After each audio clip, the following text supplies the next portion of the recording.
Hi again, everyone. I'm KCTV5 meteorologist Brett Anthony. On such a beautiful day, we decided to take this week's first edition of Experiments outside, and it is about air pressure and something called Bernoulli's principle. In other words, Bernoulli said that if airspeed increases, you reduce or decrease the air pressure. So we're going to do a couple of demonstrations to show you how that works. First of all, have you ever been driving in a car and you go by a truck and you feel like your car's being pulled toward that truck, or if the truck goes by you as it increases its speed, it pulls you toward that truck a little bit? That's Bernoulli's principle at work. So here are two empty soda cans. What I'm going to do is I'm going to blow between the cans. Now we would think that if we blow air between the cans that we would spread them apart, right?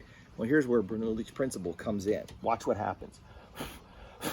See how they came together? So we created an area of low pressure and the cans came together. Of course, they spread back apart as soon as I stopped blowing and the air went back to static or high pressure. All right, so let's try another experiment that kind of demonstrates why when strong winds blow over your house, your roof doesn't pop off, right? So what we're gonna do is take this empty soda can, we're gonna put it down inside of this empty mug, and we're gonna set this next to each other. Now, I'm going to stand up and I'm going to blow directly down into the mug, and I'm going to create low pressure down inside the mug. Well, the high pressure inside the can is going to keep the can, at least the air inside the can, somewhat static, but it's going to lift this can and it's going to put it over into that mug.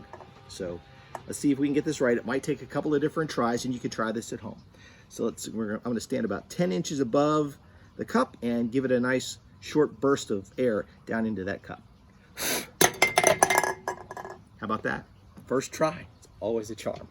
Anyway, that's this edition of KCTV5 Weather Experiments for you. Give this a try at home. You could even dare someone that you could move that can to this mug without touching the can. How about that? And you know how to do it because of air pressure and a little bit of science.